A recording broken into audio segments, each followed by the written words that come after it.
Ruoth pake kwa Ramogi geno nuriyo maber kama na kumgere Ramogi TV kaendi waduogo ka jaloko maro en Wilson Ochuka kabuoch kobeta mano piny ma Homa Bay obiro kachiel dwe mabiro to nyinga Trevor Ombi jande opanga nyaka chindeno nombija tai anyakwar guop ko cha pesa koro bange wadhigo mbaka gi jaduong' Willis Otieno meno kil yodoyo wede jakanyo Kenya Kwanza gimomiyo mbaka manchari goyo gi Kenya Kwanza gi jo Azimio norumo gigolo report margi page 296 to wapenjo ni ya report no bendo nyago lemo kosoyo mane mbaka modwa go kodgi kaendi mondimo winje pachi 2-3-6 niswa ni report no onyago lemo kosoyo kapok odonjo kanyo magi weche manyien mawani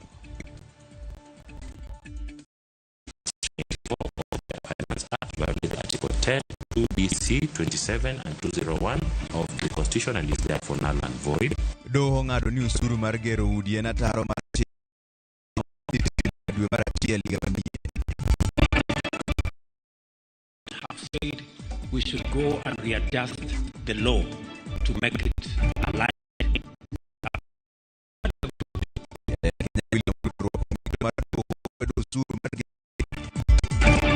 From October, 120 people have unfortunately died.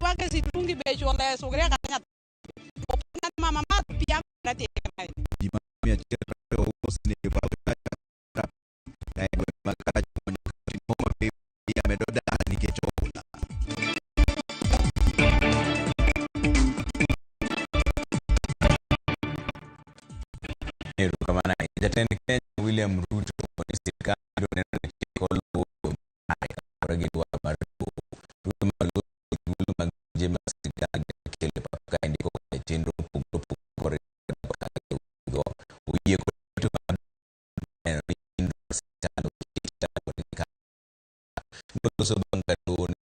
chik manyien mar ngado usuru kuom jo Kenya ni gero udi en ataro mar katiba. I know the court have said we should go and readjust the law to make it aligned appropriately. That we are going to do so that the 120,000 people can become 200,000 and can become 200,000. Because if we don't engage these people in productive work, they will be a very big challenge to all of us. The young people there, unless we create real opportunity. You know, we used to talk about we're going to grow the economy and the economy is going to get jobs. It's not just to be delivered. We have to be intentional about where we are going to create those jobs. Mag doho mamalo ne ong'ado mor mag jopiny ewi usuru mar gero udi bang' miyo sirikal ndalo 45 mar dhi nyime kod juogo usuru kata ubidoko ni doho no ne oseng'ado ni usuru no en ataro mar chik. Maendi biro bang' piny owacho kwayo doho mondo migi thuolo mar ndalo 45 mar keto e tim ng'eto mar burano koting'o weyo juogo jotich atamalo 1.5 mar osara magi e siro gedo mag udi. To kaka jafwambo marwa Chris Owena oleronwa, sirikal bende chano dhi e doho mar appeal mar kwedo ng'eto mar doho mamalo mondo golo mar wito oko usuru no endo. Mar miyo ng'ato mich gi lwedo makor ka chich kendo maya gi lwedo mar acham, doho mamalo omiyo oganda jo Kenya fuong'ruok bang' yudo ni usuru mar gero udi manengo gi ogonyore en ataro mar chik. E bura ma ong'ad kod joyal buche adek mag doho mamalo Justice David Majanja, Lawrence Mugambi kod Christine Moeli, e twech achiel jong'ad buche go owito oko chikno ka gilero ni chik mar juogo jopiny usuru mar gero udi onge kod mise mar chik. And we find that the introduction of the housing levy amendment to section 84 lacks a comprehensive legal framework in violation of Article 10, 201, 2010 of the Constitution. That levy against persons in formal employment to the exclusion of other non-formal income earners without justification is discriminatory and irrational and arbitrarily and in violation of section Articles 27, 201, B1 of the Constitution. Kaluwore gi doho, jatend migawo mar lope onge kod teko mar chiko duol mochung'ne choko osuru KRA mondo chok osuru manyien ma onge kod mise mag chik. Further, it is the Minister or Cabinet Secretary for Finance who is permitted to amend the schedule to authorize KRA to collect a specific tax. The notice issued by KRA informing the public that it has been appointed by the Cabinet Secretary, Ministry of Lands, Public Works, Housing and Urban Development to collect the housing levy does not have any legal basis under the KRA Act. Eneno margi, KRA ne oramonegi luwo chik mar dhi nyime kod choko osuru mar gero udi bang' yudo thuolo kowuok e migawo mar lope. Osuru mar gero udi en achiel kuom mise motegno e chik mar omenda mar 2023 kendo duol mar KRA osebedo ka juogo jotich atamalo 1.5 mar osara margi dwe ka dwe. That an order is granted prohibiting the respondents from collecting, charging or otherwise the charge known as the Affordable Housing Act on the basis of the Section 84. Kata kamano, bang' wacho ni osuru mar gero udi en ataro mar chik, piny owacho kokalo kuom jatend komiti mar od bura mar chik George Murugara okwayo doho mondo ochwal nyime keto e tim chik makamano kuom ndalo 45 mabiro. Allow me to apply for a stay or a conservatory order for 45 days. In those 45 days, I urge you to suspend the operation of those particular findings in the judgment and any decree that may flow therefrom, pending the filing of a formal application under Rule 32.2 of the Mutunga Rules, as they are popularly known, and eventually under Rule 5.2b of the Court of Appeal Rules. Kwayano kata kamano okwed motegno kod riwruok mar Azimio, ker mar riwruok mar Okinde Eric Theuri kod duol mochung'ne ratiro mag jopiny. Kata kamano, joyal buche adek mag doho mamalo omiyo piny owacho loch tok yie kod kwayo margi. An order of stay be and is hereby issued, staying the effect of this judgment issued today, 28 November 2023, pending the filing of a formal application for conservatory stay and conservatory orders in the Court of Appeal, and these orders of stay shall remain in force until 10th of January 2024. Doho omiyo gi nyaka tarik 10 dwe mar achiel higa manyien mar keto e tim ng'eto mar bura ma kawuono. Murugara oyango ne gichano chwalo bura mar kwedo ng'eto mar doho mamalo e doho mar Aywagra chieng' tich ang'wen jumani, kaachiel gi tiyo kod thuolo mar ndalo 45 mabiro mar keto chike madwarore mar neno ni chenro mar gero udi odhi nyime kaluwore kod chik. Now, the 45 days we've just obtained means this. Tomorrow we'll be filing the notice of appeal and possibly an application for a stay of these orders or a conservatory order from the Court of Appeal. That will enable us now file an appeal and proceed to urge the same before the judges of the Court of Appeal. Theuri kod joma ne otero bura e doho kata kamano ose okang' mar miyo serikal ndalo mamoko mag juogo osuru mar gero udi kagiwacho ni en chenro mar doho mar miyo serikal loch. Kendo yudo kaka wuono giwacho ni there is no law anchoring the housing levy. The housing levy ichoko maonge chik, there's no framework, goes against the rule of law. All that the court has said. Okunya dok kendo tukao ni uketo stay. Stay on what basis? Usewacho ni the law is unconstitutional, where gikanyo.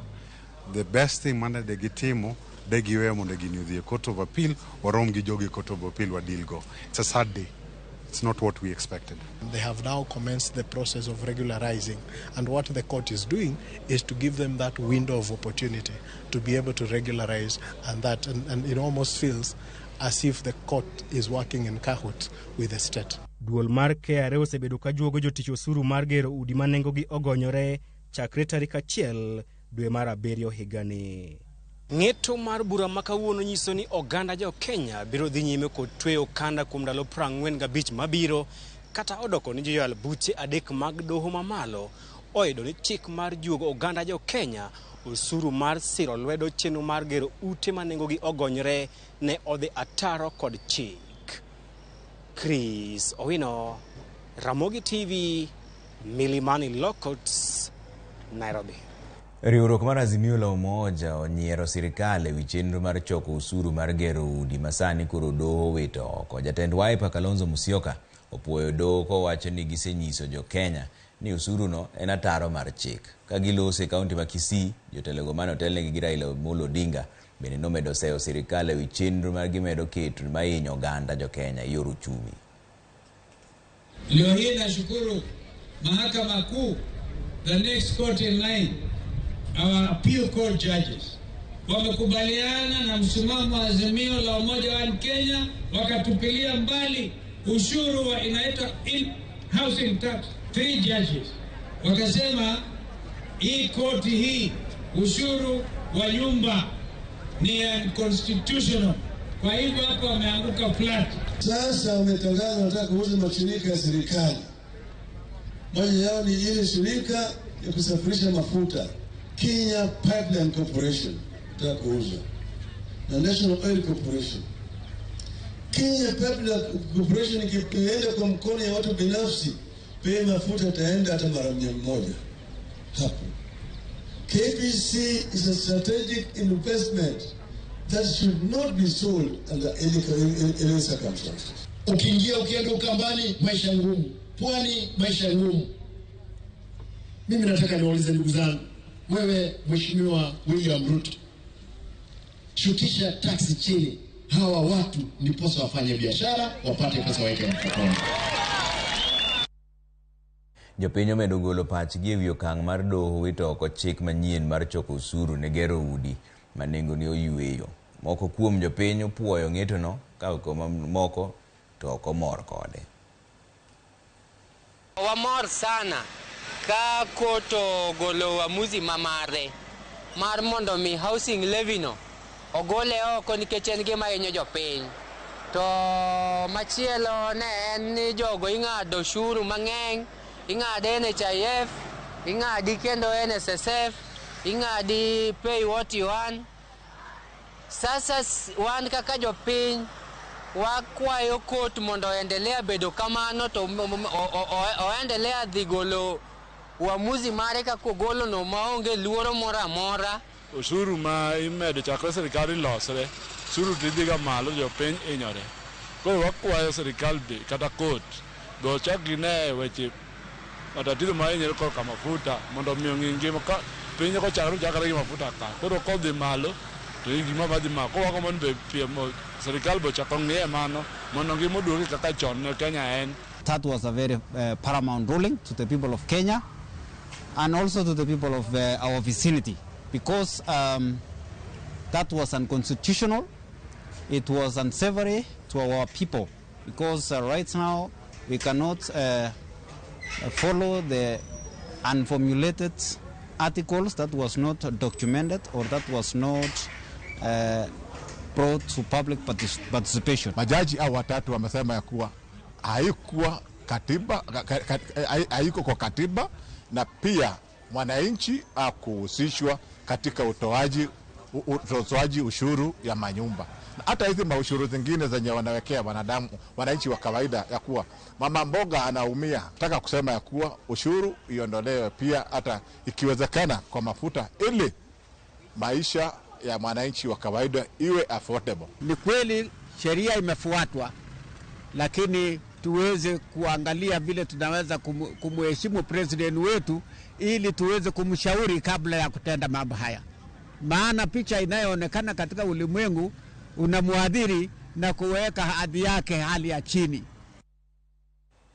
Moingo familia mia biche location ma Kuyugi e kar chung od bura makara chuonyo odong maonge kama ginyalo chwe wigi bang' pio ola daro gi miechgi kaendi ka utegi madirom 50 bende pio segoyo piny kaluwore gi koth madhi nyime gi chwe seche mowuoyeni. Thoth familia go koro jot e skul mane alwora no endo. Ali Abich nigi ler mar wachni.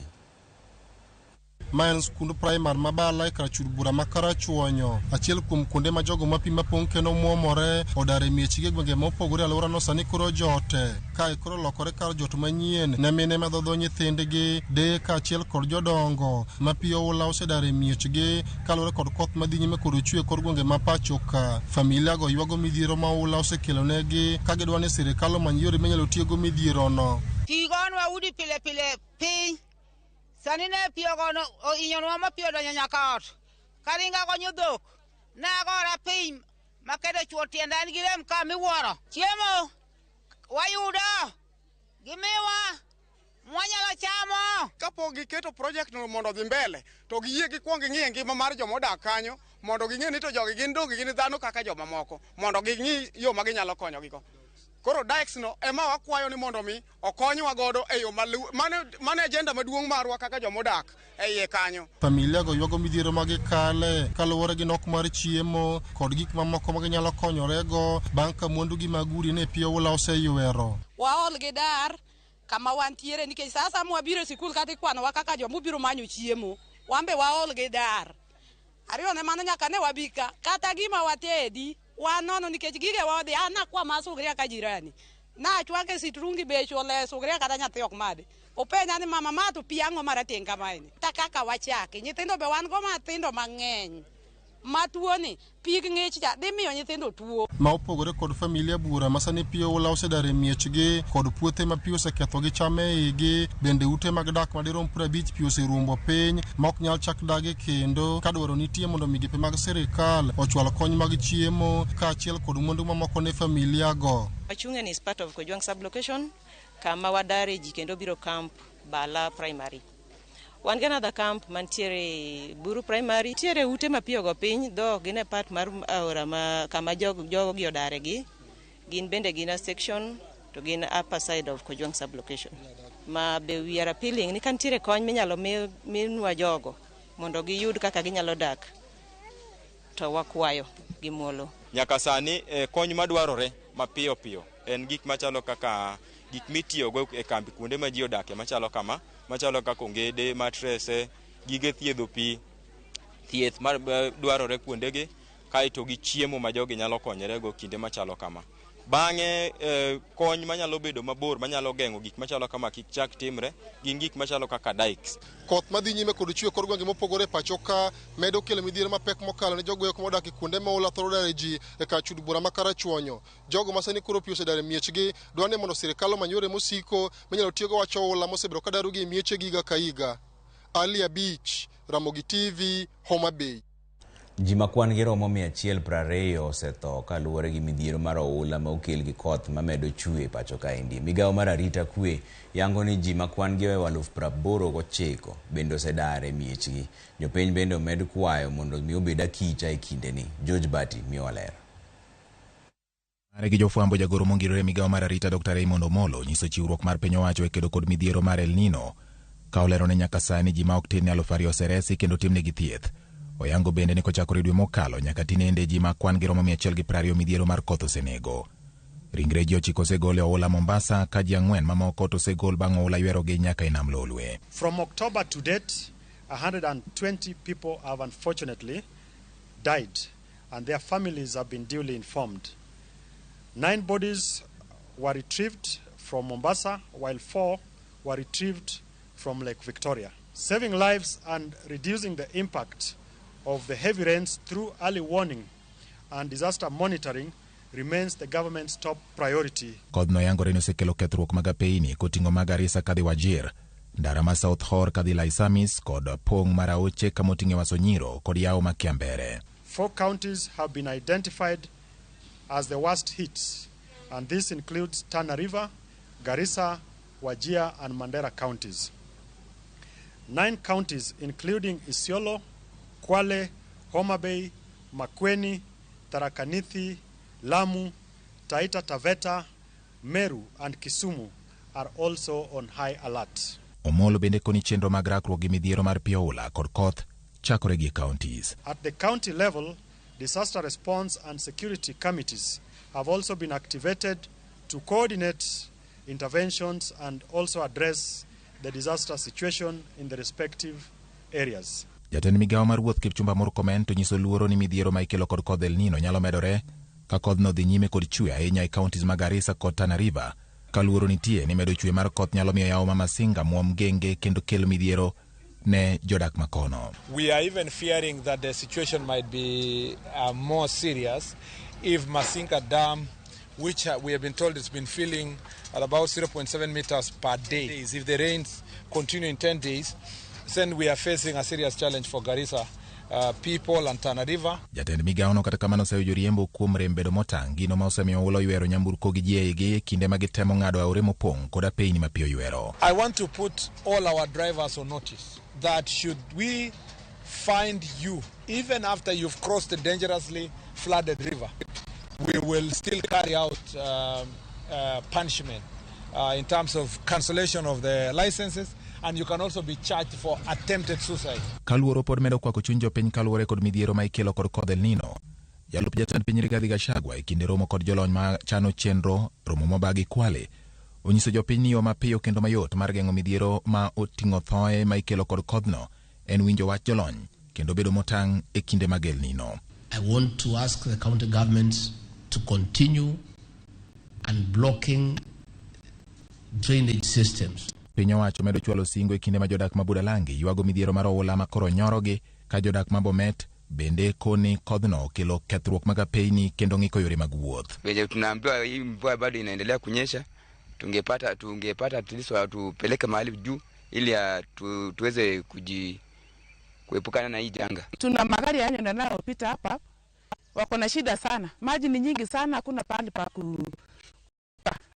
hii barabara tumeahidiwa kila wakati kwamba itatengenezwa, lakini mpaka saa hii wakati huu wa mvua imesidi sana, imeharibika mpaka hata hakuna gari lolote ambalo linapita hapa. Kaluwore ni jokor chal kor lwasi ne olando ni El Nino nyalo biro dhi nyime gi chwe nyaka chak higa manyien. Ting' koro ni kuom piny owacho mondo keto kenge mong'ith mar reso oganda wi midhiero ma kodhno nyalo manorego. George Bati, Ramogi TV. Kwa kani jokanyo mag elimu bora working group dwaro mondo doho chung chenro mar yiero skunde ne jopuonjre madonje klas 9 higa manyien. Gidwaro mondo chochni manoneno e duoko mar penj mar KCPE okwongo los mondi. Gimedo ni ratich jopuonjre go bende ninjurochi. Giseyo nek e wi ng'ikruok go kendo koro gidwaro ni gikwa ng'uono kuom jokenya. Tumeenda kotini tayari under certificate of urgency, na hayo mambo tutakuwa tunapeleka kotini ili tuweze kupewa order ya kusimamisha hayo maneno. Na pia tunasema we want a restoration. Tunataka kuwe na hakikisho kwamba mitihani ambayo yamefanywa, mitihani ya KCSE, mitihani ya KIPSEA, mitihani yote yako sawa. There has been a breach of integrity of the 2023 KCPE results. 2, that there appears to be a clear violation of the rights of the pupils whose results have been tampered with, and a continuation of processing of the same without an independent validation process may further aggravate the situation. Malpractices occurred. These malpractices cannot be continued. We need, as a country, to bring it to a halt. We have time because, thank God, the results were released in November. We have December and the early part of January. All this can be done.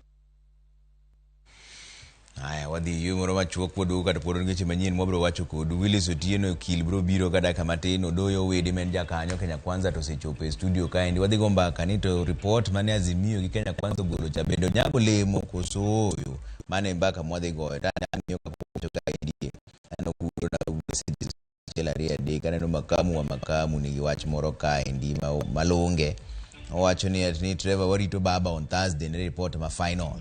Though should remain independent, not to sleep with the executive. Kasomero we appreciate it. Kamano yange jaka yuda. Nitire kanyo jana nini kanyo mabero sebodo kapoko buyo ina di reverend no yange. Ero kamana nya kumkete Ramogi TV kana no kapoduro pachu kabende report no nyago lemo koso abro medo somo moko bang daka moko matin. Sani to wadhi yue waduo wi weche moko manyien.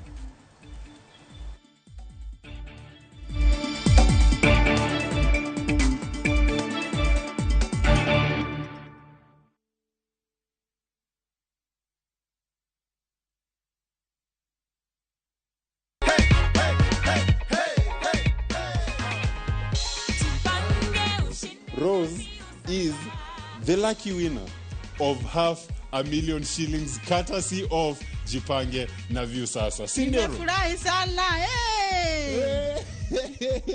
Napenda vile Rose amefurahia waze.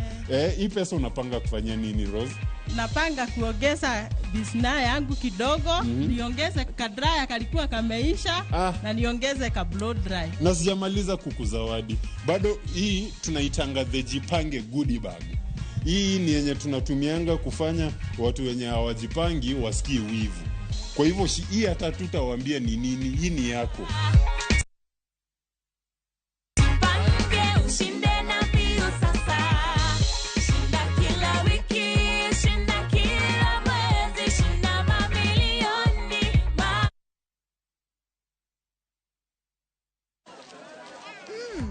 Colgate Herbal is formulated from a unique blend of natural herbs and is scientifically proven to strengthen teeth and keep gums healthy. Try Colgate Herbal, scientifically proven for strong teeth and healthy gums.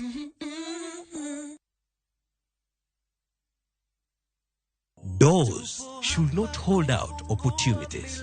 Doors are the gateways to progress. Ones that hold the key to equality. Let's take doors to places where there are none. Let's open big doors and small ones. KCB ni yetu. KCB is mine. KCB ni yangu. KCB ni yetu.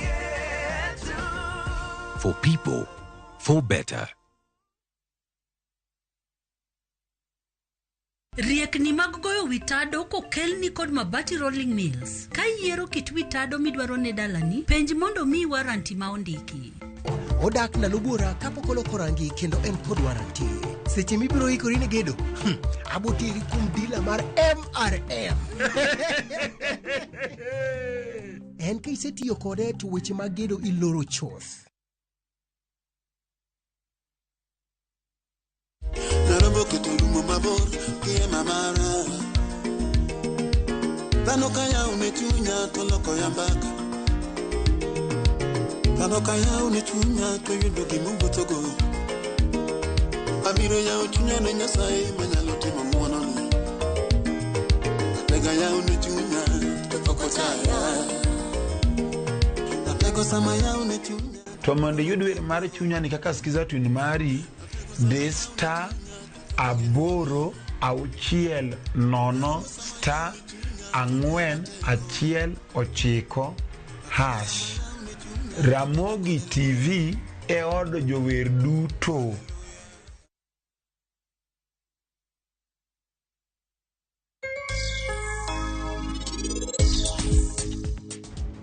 Musa sendiario, baga sendiario, gini nyadewa, dongin kendi. Goro, ang mamiyo in, ikuha ni titario.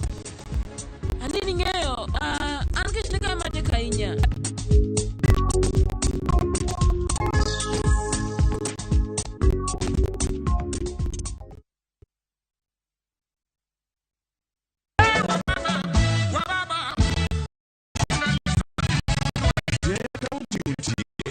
Tarikario, dwe mara pargario. Ramogi TV, oikone budho mara tipo.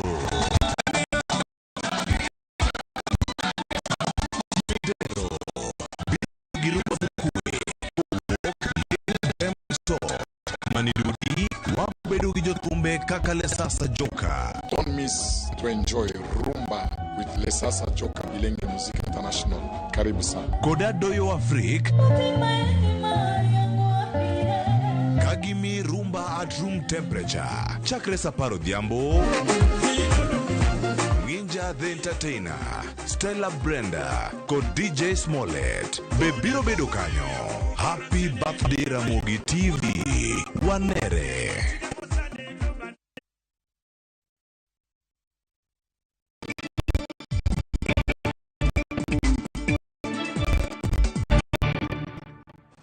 Jodak e gwenge mamaro Maranyona kod Kawere sub county ma Bondo e alwora ma South Sakwa ne obago ng'anyo ka gikwedo medruok mar timbe maundu e alwora no endo ka hotel ne kod ng'iela ka chiro timodi jodak ne olero ni nitie maundu monjo ji e udi Lagi ywak ni maundugo osebedo ka kwalo nyaka gwen, jamni kaachiel kod gige ot.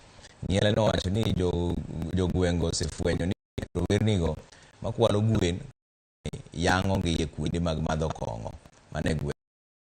Olero koro gisechwalo wach bila to kamano gimoro timore kanyo.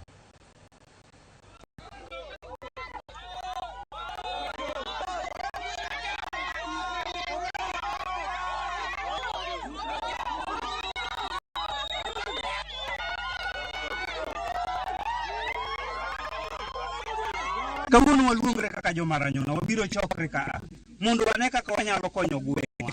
Gweng'wa nikech nyithiwa manyuolo moketewa kwalowa. To seche ma gikwalowa ni ok wang'e ni en kech, ok wang'e ni nang'o. Nikech gikwalo gigi to gitere gitedo gwen adek ochamgi odong' kipande moko adek. Ng'ato dhi ng'ado rabolo. Gina kuom mathindo thindo. Ok wanyal nindo. Sirikal nosegodo lockdown. To nyithindo duogo wa lockdown ma saa achiel wasedonjo e udi. Ok wanyal wuotho kata kidhi mana kamoro amora ok inyal.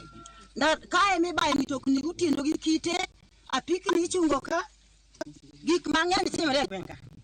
To nyithindo osetimo penj, nyithindo matindo ma piny to biro kopo gik matimore e gweng' ka. Sirikal nyaka konywa. Manyona isol sapes. Ok mabed ni pigwo kata dhako kilos ge ot. Ani los gode sadi to jakuni oko. Omani gik mabed ni wakonyo watero nyithindo sikul. Sama tin dielo lal, sama tin gweno lal. Koro ma wan gima ok wan kaka wan jomaranyona.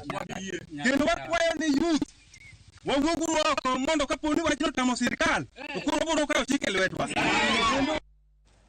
Wakanyo riwruok mar lakteche bade ma Nyanza ochungo ng'anyo mar lakteche mane gichane kaunti ma Migori kochakore tarik 6 dwe mar 12 higani. Gimiyo sirikal ma Migori ndalo 60 mondo chop dwaro margi. Chungo ng'anyo no kuom ndalo 60 obiro bang' lalruok mane obedo e kind bad piny owacho mar kaunti ma Migori kod tend riwruok mar lakteche e bade ma Nyanza. Moko kuom gigo ma lakteche dwaro mondo piny owacho mar kaunti ma Migori otimnegi en choro lakteche malo e ngas mar tich, miyogi okumba mar thieth malong'o, duoko e tich achiel kuom lakteche mane ochungi e tich mane ochungi tich, kendo chulo gi osachgi duto kod mamoko bende. The government of Migori, and we have had an agreement that the issues that we raised in our strike notice will be solved within a particular timeline, and during that period, the doctors of Migori County will be offering services in our hospitals. I want to report today that the county government of Migori has purposed, set aside, wametenga rasilimali to make sure that healthcare workers in Migori County get what is due. That healthcare workers in Migori County will receive the very same care that they are offering to the members of the public in Migori County. We have discussed further things to do with shortage, availability of health products and technologies. What I can state is that the county is very much committed, and we really hope within the timelines they have told us they are going to address our welfare, the welfare issues of our members, and they are open. We will keep on engaging. We plan before the year ends. We will also sit down and take stock. Koro gima nyalo nyiso oganda wa en ni service muyudo e osiptende wa te to gi osiptende wa manie gwenge moluongo ni sub county hospitals nyaka dispensaries dhi medo bedo maber kabisa kech wayalo weche ma dhi konyo wa kaka sirikal mondo warie weche mag thieth obed makare, weche mag yath be oyudre yo makare, to kendo dakteche bo bede e facilities go eko kata osiptende go eko e samo winjore.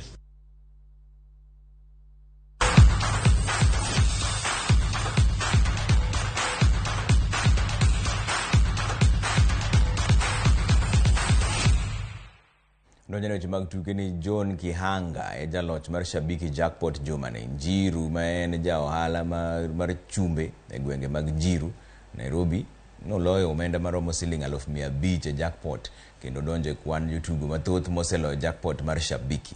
Njiru ne omi omenda mage mag loch odiochieng' ma kawuono e nyasi manotero kweth mar Shabiki e gwenge mag Njiru ka oyango kaka ne oyudo loch mare bang' tugo jackpot no e mbui mar shabiki.com. Jopiny bende mondo oyuoro bende osingo tugo jackpot mar Shabiki e ndalo mabiro. Sawa kamzee, jampa yako. Utafuta mtu anaitwa Shata. Nilikuwa natarajia juu niliweka vizuri. Nasikia vizuri sana. Nafurahia kabisa. Kuna bibi na mtoto mmoja. Tutakaa chini tujadiliane, lakini kwanza biashara tutaongezea kwa biashara kwanza. Na turudishe kitu kidogo kwa Mungu. Washiriki Shabiki ni kweli na watashinda. Mimi sijaacha, bado sijamaliza. Kuko na 5 milioni iko kwa njia, nitaijaribu hata hiyo. Tunaletea watu jackpot mpya ya Shabiki, inaitwa Shabiki Super Jackpot, ambayo sasa una standard chance ya kushinda 5 million Kenyan shillings. Na uzuri wa jackpot yetu iko na bonuses kuanzia 12 correct predictions. Ukipata 13 ama 14 uko ndani ya bonuses each and every week. Na jackpot yenyewe ni progressive, meaning usiposhinda this week jackpot next week hiyo 5 million inaongezeka.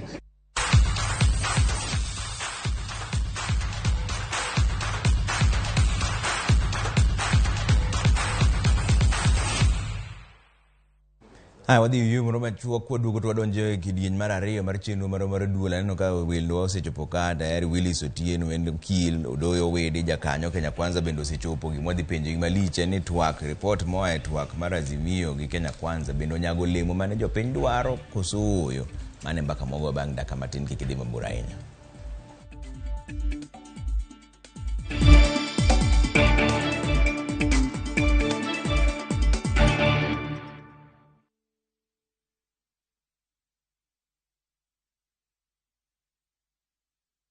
Next on Shamba la Wanyama. Amjapanda ndege kwa sababu hamkunyoli wote. You live a sad, pathetic life. Between food and tithe, which is more essential. Hana, what your husband did is illegal. The bishops are ganging up against you. Sisi sio kama serikali. Mungu aongezangi ushuru. Shamba la Wanyama. New episodes available every Saturday, only on Viusasa.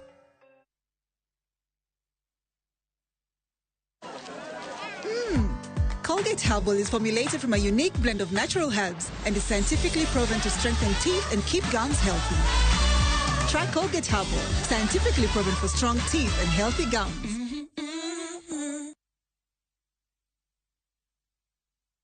Doors should not hold out opportunities. Doors are the gateways to progress. Ones that hold the key to equality. Let's take doors to places where there are none. Let's open big doors and small ones. KCB ni yetu. KCB is mine. KCB ni yangu. KCB ni yetu.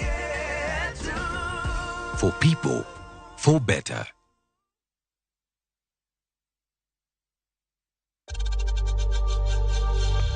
We know times are tough, so save money by buying airtime from M-Pesa to any network with zero transaction fees. Dial *487*2# and get your airtime PAP with zero transaction costs.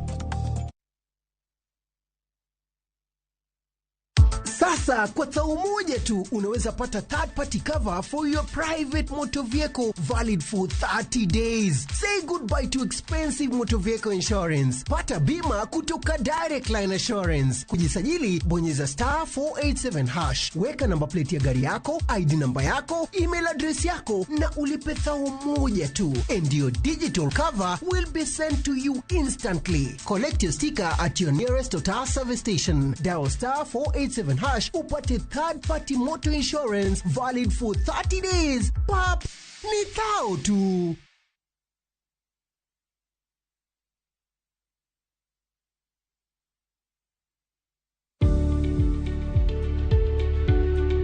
Onge ng'ama ohero chulo osuru to koso timo kamano nyalo miyo iyud midhiero maka kod kacha.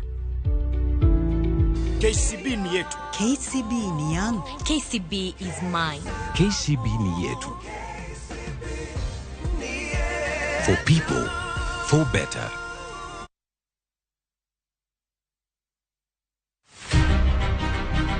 jok mamine gin singo mar oganda. Nyakwara Ramogi Ajwang, piny sani olony. Wawuok e ndalo machon ma ng'ama miyo ne en mana ng'at mabedo e pacho. Melini, ane man first officer. Tija matiyo en riembo, an driver. In mbakani en mane? An aketo tiles. Kik ng'ato wuondi no kinyal nikech in ng'ama miyo. Ka Nyasaye omiyi ngima to inyalo. Tudri kod Stella Brenda Ochieng, tich adek ka tich adek, chakre saa 8 mana e chenro mar Mine Nyalo.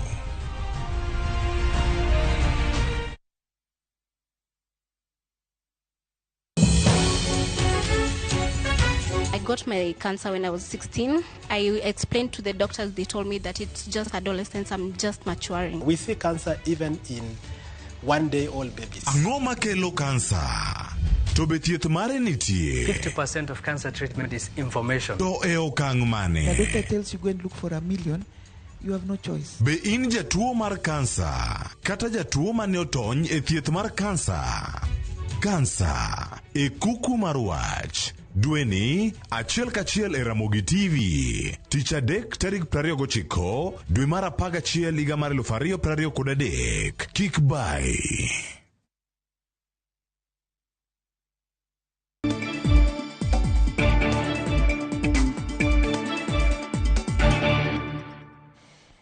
Erokamano kuom keto chenro mar duol makidieny mar ariyo makoro wagoye mbaka. Okil Willis Otieno ni kodwa ka kendo doyo wede bende jakanyo ma Kenya Kwanza ni kodwa iye ka penjo gima duong' en report mar Azimio gi Kenya Kwanza bende onyago lemo mane jopiny dwaro kosoyo. Mano erokamano ahinya kuom waseche gi okil to mane kama wachake. Erokamano. Report ni ang'eni senene. Onyago lemo ma jopiny cha dwaro kosoyo in kaka inene. An gi pacha kaka range report ni ok oduoko gima ne jopiny dwaro. Kech gima hinyo japiny gi kawuono. Kumura amora ma japiny tiyo, obed jaluo, obed jakikuyu, obed jalang'o, obed mkamba, obed jamijikenda, obed jasomali, en gima matek masani dhi mbele. To kirango report ni, jogi noko winjore e yo makare minyalo ng'i wach mar cost of living, gima matek madhi mbele ni. Iyudo ka jo Azimio nogolo pachgi, gikero minority portion mar report ni, jo Kenya Kwanza bochiwo opinion maggi, gik ma Azimio ketogi. To kaponi gir japiny manyo japiny ahinya ni, kech maka japiny ni ok ong'i wachne. Kata koro nupogru e apise ma gidwa pogore mag prime minister gi mag leader of official opposition go. Japiny wae gi lwete nono. Kech gima hinyo wasani kata ng'ato kowuok kawuono ng'ama nodhi nyiewo mafuta gokinyi kata mo mitedo godo mar nyaka tudani. Koro nyathine godhiambo nodoge duka. Iyudo ka bei osemedre kata $2 $3 moro. Mine ywak, daily ywak e gweng' ni sani kata oro nyakwari e duka en lweny. Nikech nyathini kaduogo to nyisi ni bei cha nosemedre malo. To king'iyo report ni onge gi pacha gima gitimo mwadhi wacho ni ngima dhi medo dok piny or dhi bedo yo ma japiny nyalo winje e ber moro. Kuma nitie winjruok mana korka election commission kocha en korka kombe ma gidwa pogore godo gi to gima japiny agodo kanyo. An gi pacha onge. Be kirango jogi te. Ing'eni jogi te kirango gi mos. Magi ne gin jo ODM. Ruto ne ja ODM, Musala ne ja ODM, Jakom ne ja ODM, Kalonzo ne ja ODM, Nyakuru ne ja ODM. Koro jo ODM gite winjruok otamogi ka gidhi telo ne gima nyakelo makony japiny. Giwinjore e mana samore yo ma ginyalo poge kombe mantiere serikal koro minyalo medi mondo giyud kaka kuma ginyalo betie maber. Gimanyo mana kar jot. Wane kaka imbi nene ni report ni oko jopiny wae gi lwete nono? Jopiny to wae gi lwete gi nono. To jotelo to wae gi gik moko tema ne gidwaro. Ing'e ni gima ne jotelo dwaro ni giyud yo maber mayom mar wuok e ndara. Nikech ne gisekawo jopiny gitere ndara no tim gima ne gidwaro. Nikech ing'eyo ni jo ndara notere ji gi weche ariyo kende. Notere ji ni mondo ji oyaw sava kendo notere ji ni mondo nengo mogo odwok piny. Report ni king'iye onge yo moro amora mano nyalo dwoko go nengo mogo piny. Mogo ni gima ok dwok piny gibede bura kata yalo bura gi jotelo. Kata jotelo koni chakre kawuono wadhi selo mogo siling 100. Nikech ing'e ni mogo ma ji chamo Kenya ka kuonde mopogore opogore. Jomoko gole e dero maka to rege to chame. Jomoko be dhi rundo bando ka jirani to rego to chamo. Jomoko be dhi ng'iewo mogo moseregi mipimo gi mkebe to rego to chamo. Jomoko be dhi ng'iewo mane duka ma premium ma nengone nyaka bed matek kata chumi ber to rego. Jomoko be ng'iewo e duka ma kawaida. Moke gi te onge rieko moro amora mantie bwo chieng' ka minyalo duoki go piny. Omiyo wacho ni ji odhi yalo nengo chiemo Bomas, mano ne miriambo. Mar ariyo, ineno ka ni yalo wach mar kineno kondike gi kisungu maber to ndike ni review mar electoral process. To jopiny to notere ndara ni mondo yaw sava. Ka yaw sava mano tero jopiny ndara. Onego wane Bomas kacha. Kondik ni yaw sava to awacho nang'o? To ayiere ni iyawe koso ok yawe. To nikech joma notero gini e nyim doho ma Bomas nong'eyo ni yaw sava no en mana gimitero go jopiny gi pi. Ok gima ditere bwo chik ni koro yale chik. Nikech ing'eyo ni presidential elections ma Kenya ka ne bedo declared e form 34A gi B moket Bomas ma agents moa kon gi kon o verify. Masava ni to mana ma ibuogo jopiny mondo jopiny oagi wedho duka kama dho soda ni dak gi yaw sava ka ging'eni ne giloyo adier. Omiyo joma notero gini Bomas to konyo jopiny sani koro kwe ng'ama dhi wacho wach moko gonge. To gimokonyo gi magidok ge udi. Ting'eni onge kata mana wach tax miwacho ni. Kani wacho ni tax omero jopiny adier to nyaka tax mag county governments mana omed ka. Iyudo ka county mancha choko $400,000,000. Kawuono koro koni gin gidhi choko gima gidendo ni on revenue $2 billion. To sama gitero tax gi malo ma gidwa choko $2 billion ni, e sama gin be gigoe koko ni jopiny tax oeo. Jopiny ichwogo osuru mathoth. To e county ka timedo to onge ng'ama wuoye. Omiyo wach machielo ma bende nonego wachi. Ero jopiny nego ngima oingo. To nitie joma notiyo tije gi government mamalo gi county governments. Ma pok ochul pesa kawuono moko higni 2, moko 3, moko 4, moko 5 gi sirikal mosebedo kadhi nyime. To onge ng'ama wuoye wachno. To jogi ema ondiko jopiny mane kor gweng'. Jogi ema timo biashara mamiyo piny dongore. To dong mano en shida mar sirikal. Ang'o miyo gin pok gichulo? Kok chuno ni nyaka siem gini eka gichulo. Ang'o miyo pok gichulo? Gik moko gite kata mwatero mag tax go mar duoko gimo gin shida mar sirikal. Gimo miyo noter gigi en ni joma nie pingo koni, the minority, neno ni sirikal ok ti maber, koro giket gi tesre mondo ji odhi owuo. Gik mano ni gikete gino bende chulo gope mag johala ma sirikal mamalo gi sirikal mag gwenge nigo. Mane kidwa ni mondo piny odongi nikech nitie kembni mang'eny mosetho. Nitie joma ng'eny ma nyithindgi osewe skul gi kore ni ne gitiyo ne government. Sana county ema notorious kabisa. To kochul gi nyaka kawuono higni madhi. Magi gik monego wayal manyalo konyo jopiny. To waketo wayalo tije mang'eny midwa medie sirikal. Wadwa create office moro mar ng'ama no yombe yiero. Wadwa chako create moro mar joma no konyo joma no loyo yiero. Mae madhi ketho piny. To ma dong ne dwaro kil, ma dong ne dwaro mar Kenya Kwanza. Office makoro in fact kirango gik ma okadhgo. Office mar Prime Minister no, office mar Leader of Official Opposition go. Mago ne gin gik Kenya Kwanza. Jo Azimio kata kane gichako gini ne giwacho ni gin dwaro mondo wach mar cost of living, ngima mar dak onego bed number 1 malo. To Kenya Kwanza nokwongo nodagi. Bang'e kane gin mbeko tol bagie mondo gino bedi. To an gima wacho ni kata mopogore gi odoyo en ni kadine bed ni jogi ong'eyo kukni mar wach gimomiyo ngima tek e Kenya ka. Wan kaka Josafina wang'e gima en. Gimomiyo ngima tek e Kenya ka en gimiluongo ni gowi. Sirikal ma Kenya nigi gowi mang'eny mamalo, debt. To sirikal ma Kenya dhi e chiro week ka week kadhi kawo gowi manyien, gimedo gowi ewi gowi. To koro nyiso ni mondo gichul gowi ni kuom siling 100 ma sirikal ma Kenya nigo, siling 70 dhi e chulo gowi. Sirikal donge siling 30. 30 ni odwa chulo godo sara, madoro siling 30. Odwa chulo godo operations mage, ma en siling 35. Odwa miyo county siling 15. Manyiso ni dwe ka dwe gidok kendo mane chiro manyo gowi mang'eny. To debt ni medo dio sirikandni. Dine bet ni jogi nigi adieri mar loko cost of living. Kech gima Ruto temo timo eno wacho ni we mondo adhi amedo osuru mag jopiny mondo ayud pesa manyalo rego godo sirikandni kech gowi dieka. To dine gibeni joma nigi chir to giwacho ni gowi mar Kenya ni wachome uru gi wang' achiel ni gowi ni en gowi mane. Pesa manokaw mar Eurobond ni notiyo ang'o? Be parliament nokadhe to nodhi kure. Bende nodonje considered fund marwa mar Kenya ka. To kidhi ng'iyo kata gowi moko mane jo America monti manomiyo jo sirkal ma Kenya 400 billion. Pesa ni ng'ama nochiw osaine. Ng'ama nodonjo kanye. Project mane manoloso. SGR ni kwarange mos en gowi mar pesa di. To wasechulo adi. Tadi modong, tadi mapod wachulo. Koro sirkal dine bed ni gin gi chir mar ng'iyo gima nyalo konyo japiny. Giwach mar gowi ni maber. Giyaw kitape mag gowi. Mondo gowi mosechuli, gowi manokaw gi yo moko luwo chik ogoloko. Koro iboyudo ni sirkal bobedo gi nafas mar kar mondo gichul siling 70,100, samonya dok piny gichulo mana siling 30.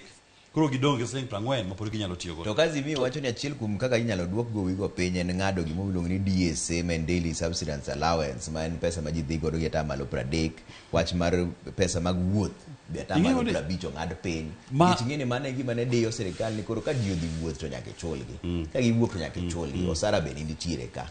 Mano ok dhi konyo. Mano ok dhi konyo nikech gima koni ni gowi kawo siling 30. 70. Idong gi siling 30.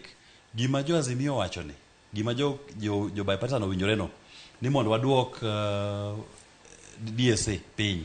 Ene 30 mane gidongore ni. Lweny ni ga siling 70 madhi gowi ni. Kapok imulo gowi ni pok irango iye ni bodok piny. Kata koro murango ni corruption, ni pesa ma jogo wuotho go piny ngima, en mana siling 30 ni. Ok bi konyo. Kech pod Ruto bro madok ir jopiny, omed pes mafuta, omed pes osuru michoko kuom jopiny. To kendo anyalo nyiso jothurwa sani gi chir motegno ni dwe manyien tarik 14 Disemba pes mafuta dhi bet siling 240. Mana kapo ni giboyudo pesa moro mar stabilization fund mondo koro gindheyego mondo dong mana 217 minus esanini. To mago gin gik ma jogi timo nikech gowi inyogi. To japiny onge gima yudo e wechegi.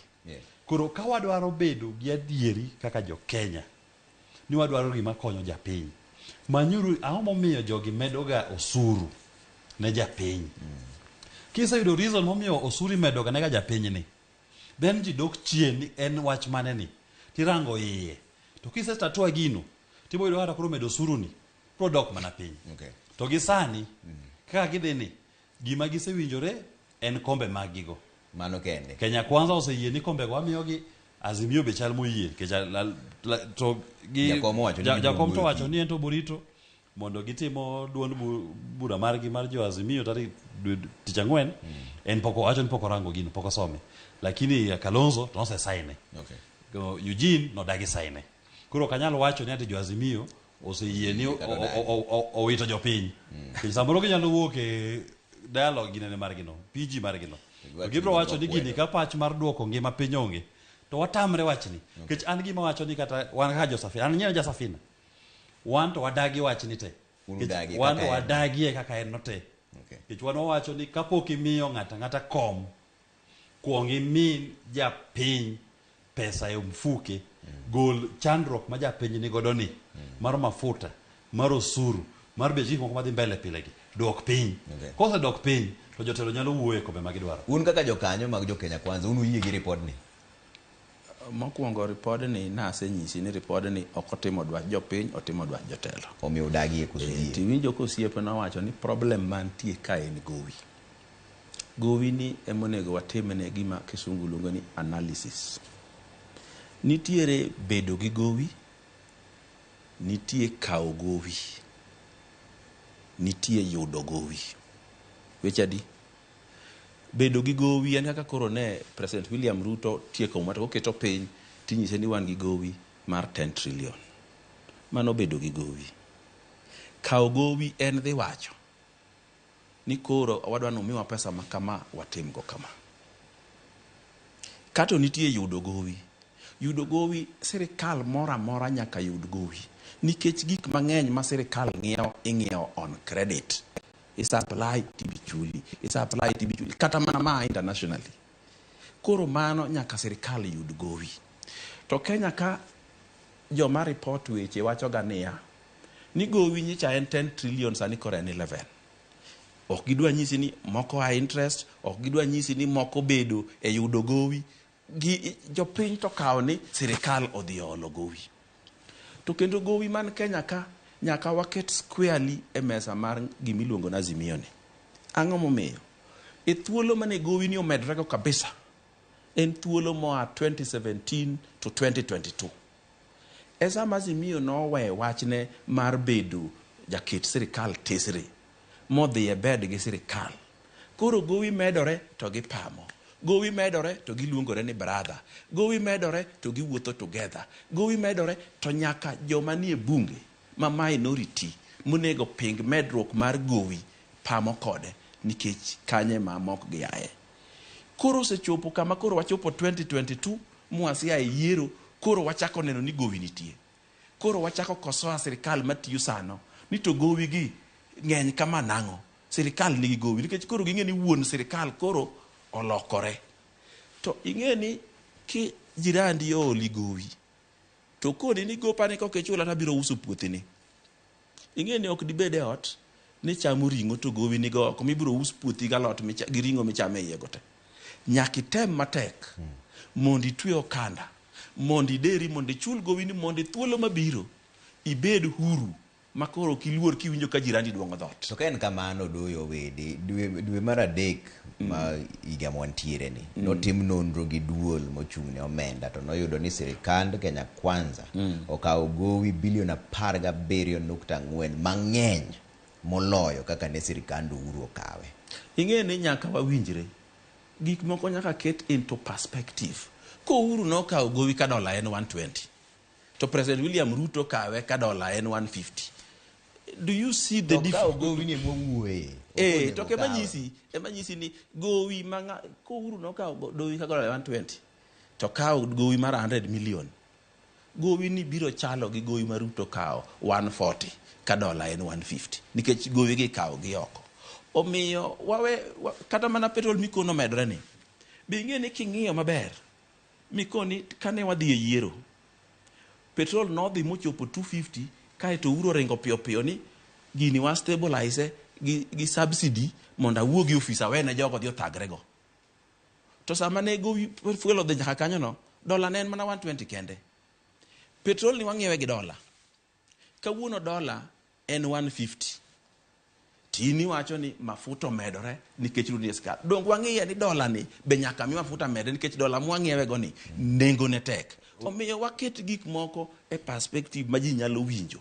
Wawe blema sirikal mantie nikech wan jo pingo. Nyaka waping sirikal nikech ambe aka yiego. Kane Ruto do telo. Dollar ne retail at 120 to the shilling. Shilling 120 to the dollar. Sani en 157 shillings to the dollar.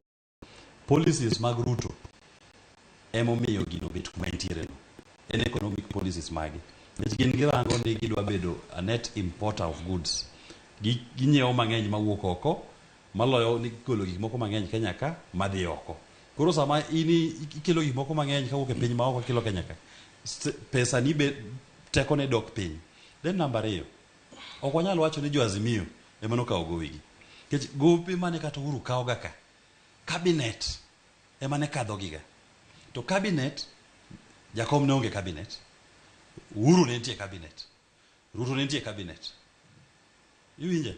Mago ne gin jog Jubilee. To gine magine sirikal kawuono.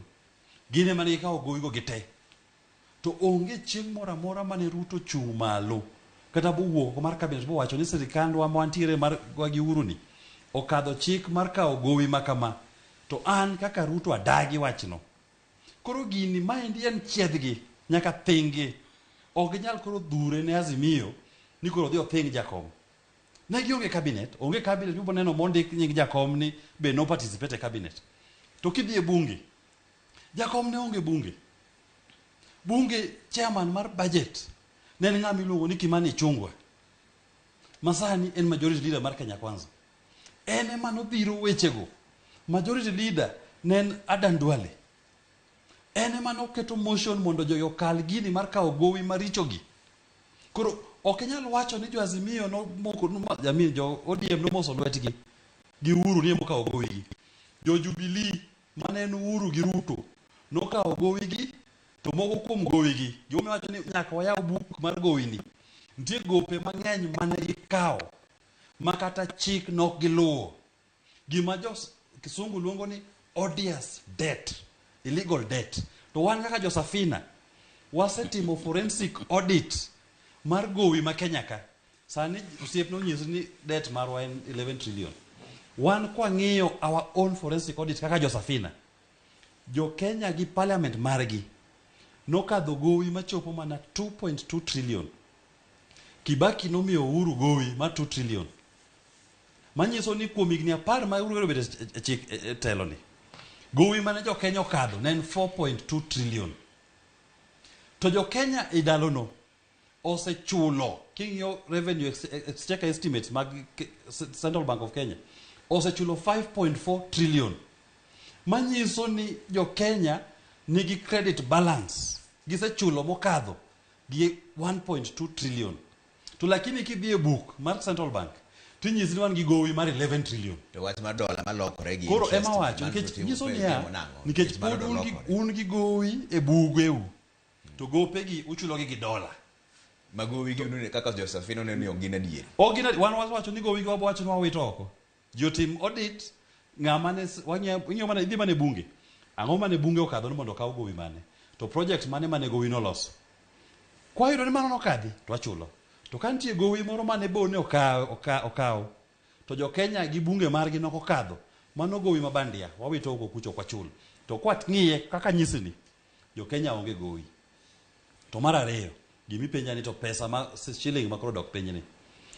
Tarik 13 dwe mar ariyo. Jatend piny William Ruto nochung' malo kawacho ni gidwa timo gimiluongo ni G to G. To G to G ni government to government ni oil ni ne dhi timo gik moko ariyo. Ne dhi duoko pesa mafuta piny to ne dhi stabilize shilling. Bo wacho da chama no wuoyo no exchange rate ne Kenya shilling 132 dola achiel. Wacho ni in 1 month dola dhi dok piny nyaka shilling 120 kata 115.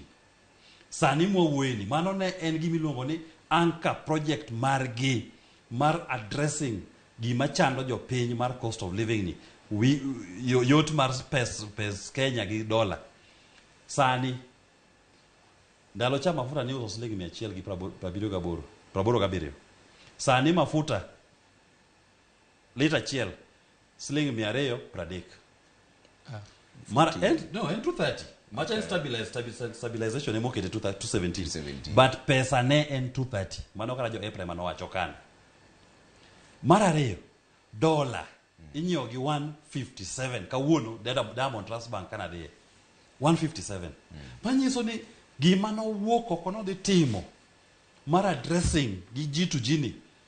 Ke G to G dino ti kaka no pange. Den gima yot ne jo piny. O fail.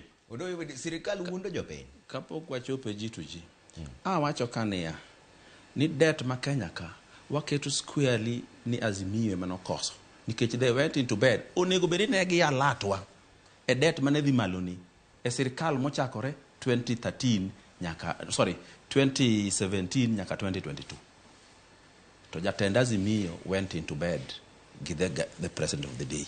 Koro wabiro wakelo argument ka ni Ruto ne nie cabinet. What is the portfolio of a DP? Nothing. The president takes full and all responsibility. Kendo president ma world kata mana Kenya. Koro DP misacho ni onge gi portfolio to koro jakom to donjo kanye. We mondi poka chope jakom to winie mo wacho. Ana wezi mi jakom to winie mo wacho. To beka ko wache na abro miye. Jakom ema no dhi omosore guru on behalf of jogite. Imi ng'eyo kikwa wuondre ka. Ni ka jakom osemosore gi jogo. Chakre wuotho gik Migori nyaka Imbo Usenge ni laini no. Jo ODM tegi laini onge gima gichak gitimo. Oka wacho ni jakom ema no dhi okaw loan. Ikaw loan to ling to ene ema no yombe obedo ja opposition. Omiyo nyaka kaw responsibility no to karuto ne ka loch ni to ene ndara. Opango gigi. Omiyo let's give everybody. Kata mano siepra ne Willis. Uondore ka ni kio jak gichilunga na partner Safina. Okoja Safina. En agent mar ODM Kasafina kuno. No, lingalinga. Onge gimi duoka ta onge gima nado kiwuoyo. Mar Jimmy e Safina. Mago paper running mate. ODM ne nigi margi. Ana sewacho ni aja safina kendo king'iyo political parties portal. En safi. Ana ja safina. Iwacho gi dhogi to timni. Odoyo widi to nochung' gi ODM. Kendo king'iyo mos. ODM ne ber ne bwana ni. Ne ber ne nyaka gilandi. Manyiso ni maendi en ng'at ma andagaria. Ma sana bwana. Kane gilando. Ma sana. Kane ben jakome manoyombo. Nyema nolandi. Bwana ni depo ni masani tamo ji donjo State House. Absolutely. To nikech ni Land Ruto. Olokre mana ka gine ni andagaria. Iwinjo. Sani koro ODM is a political party mo Kenyal trust.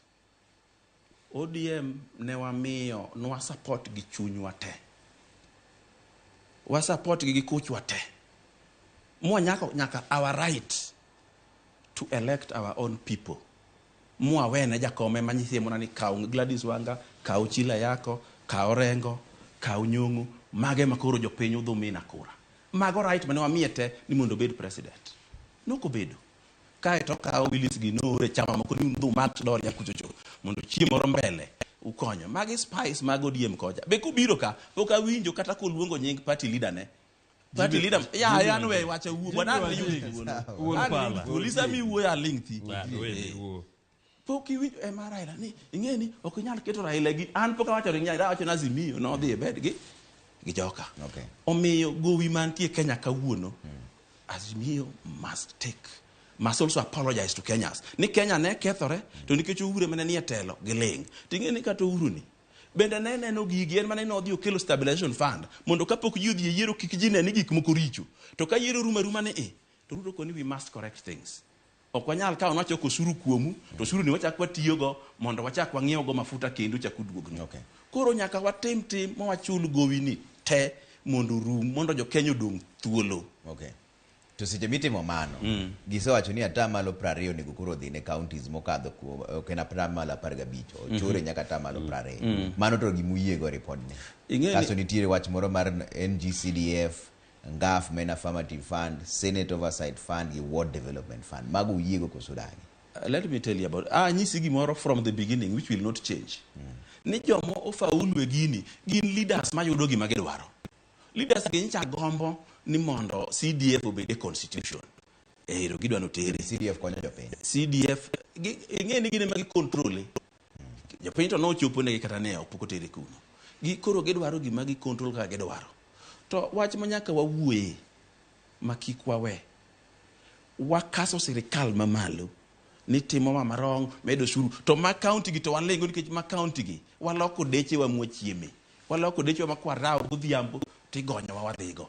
Omiyo samwa wacho no shuru ma sirikal mamalo dhi malo. County ka be kikwa kas jo apiko go shuru. Mine ma uso mboga be kikwa kas. Kaso go shuru to wadhiye. Ni wadhiye pesa ma ese. Chokoka makuma dhiye. To kendo kapiji koni mondo med 20%. Wach no. Gi wach moro mar te monego bed county or county. It is the same thing. Nikech low teach. 29 mana limit low. Makata yonge sama no pesa 15 baba. Kuro mo med kanyonge. To jo county community nyaka ginyisi jopiny. Nikech momi wangi wanyalo timo. Nya winjo ka Dr. Gomo Migori. Mana kaka ne wagomo ne sirikal mamalo ka. Omiyo ka udwa bedo ni un party mabiro tiyo gik moko maber. Nyaka ukete na matim kuma ko winjo. Nyaka kata gol ni pesa. Okay. Maka ko penye gimana. Okil mano dhi do mar ni kuru do nego indalo ariyo gachiel moka parga ngwen. Un kaka joma ne nie do ndalo no. Ndalo 21 to koro ber molo parga ngwen ko support mano korom. Ing'e ni kata ka tek to 21 no to ber. Kechindo ka do dire. Kata ng'enyne ka sama do chiwo ga verdict margi.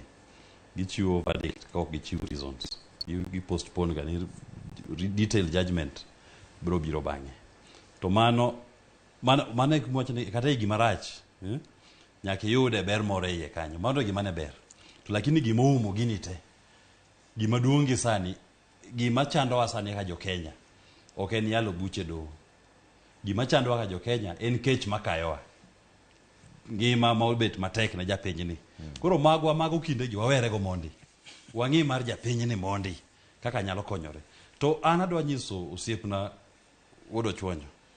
Ana ja Safina. Ana wuok ODM odiochieng' alanga. Kata ka ji pok nodhi yiero. Ba achung' gi Jimmy Wanjigi, mane jatend chamana.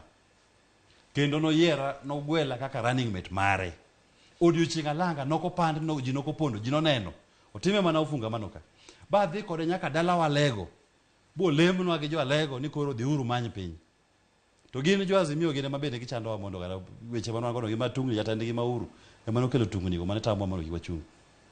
Ento nopondo ne wuondore no ja Azimio. To ka Azimio koyudo gima Azimio dwaro, koro ja Kenya Kwanza. Olo ibedi ng'at manigi adier kaka an. An nawuok ODM odiochieng' ka ji te neno. Ba wacho kendo awacho kata kawuono, kata ka dhi dala tawacho ni anta ja Safina. Jatenda machungo maluwo en Jimmy Wanjigi. An jalup mare.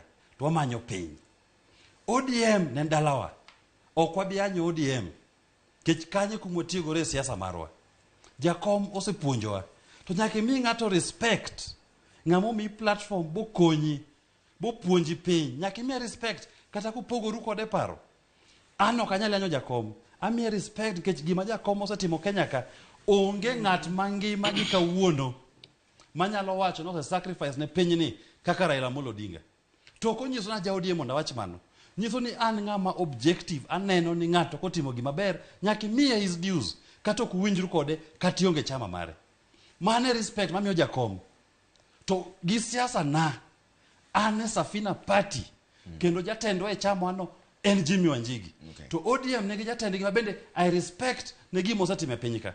Osekedo ne piny ni, osetimo matek, kendo gik mang'eny kata matimre elections wa, kata matimre katiba developments mosebedo go constitutional reform. En jakom motimo gigo. Koro tianga ma enang'o.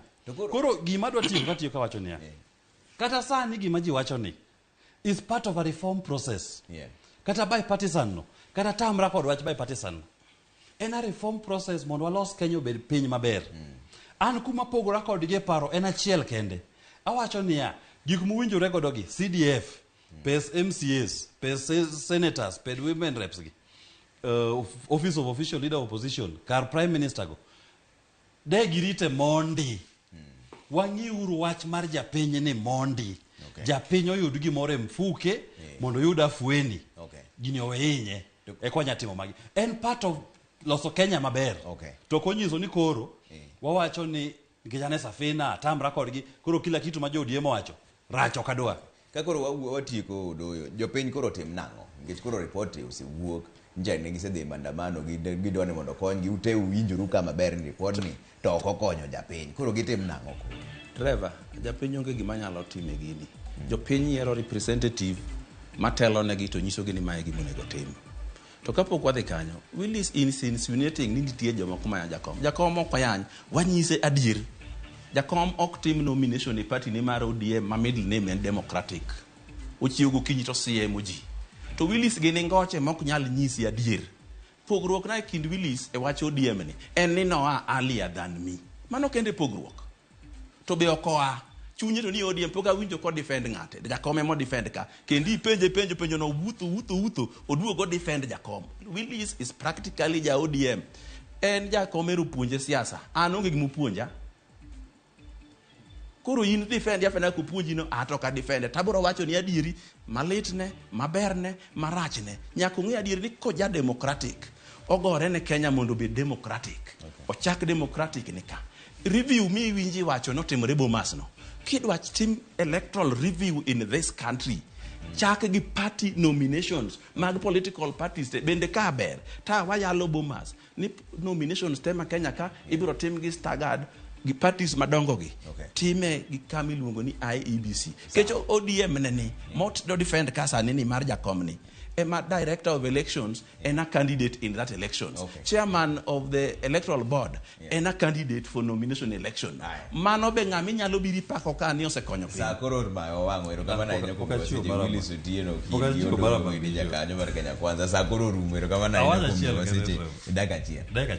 An gima nyalo wacho en niya ka ine chama ni nyaki believe policies mag chama nigo kendo adhia to process magigo. Okay. Koro kodoyo ne ni ODM ne en baon gi ODM ok ni koso bet kanyo botelo ni ene mane iwacho ni mano madho chayo od jakom to koso wuok kore ka ochako yanyo jo ODM an ngata ayanyo onge kanya adierie manyien chako mpaka mopogore mane kama we chenro ni ato nyinga Trevo Mbija jandingo panga jo nyakachi dendo no Mbija taya nyakwar guok ko cha pesa onere bange jo kama.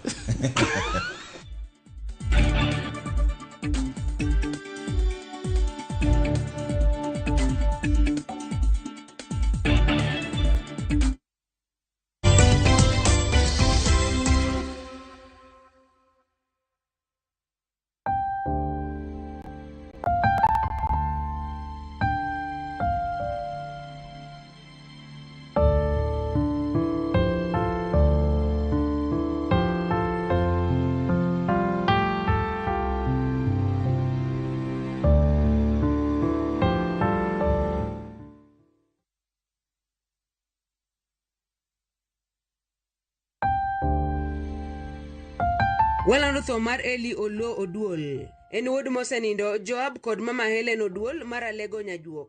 En jaod mosenindo Wilhelmina Muma Oduol. En wuon Donald Opio, Steve Muma kod Alan Opondo. Mondi aote gin Ann, Eunice kod Phoebe. En or mosenindo Agustin kod mama Amarencia Muma mar Sigoti Apanyakach. En owadgi mosenindo Mary, Samuel, Richard gi Jeremiah, Rose, Lona kod Emily. Nolemne All Saints Cathedral Nairobi chieng' tich ariyo tarik 28 dwe mar 11 higani. Ringre nogol Aga Khan mochari Kisumu tich abich tarik 1 dwe mar 12 higani. Lamo nobedie St. Stephen's Anglican Nyajuok Saboro. Nyasi nobed Nyajuok Secondary School chieng' Ngeso tarik 2 dwe mar 12 higani saa 4 mar onyango. Bang'e iknene tim e dalane Kademba Village South East Alego Siaya. Nyasaye mondo ke chunye kamokwe. Amen. Jacob Yogo lando tho mar wuongi Lucas Yogo Magidha. En wuod mosenindo Matthews Magidha kod Peresila Magidha. En owadgi Maria, Angelina kod duto mosenindo Ong'aro, Onywera gi Getruda. Monde ne gin Jen Yogo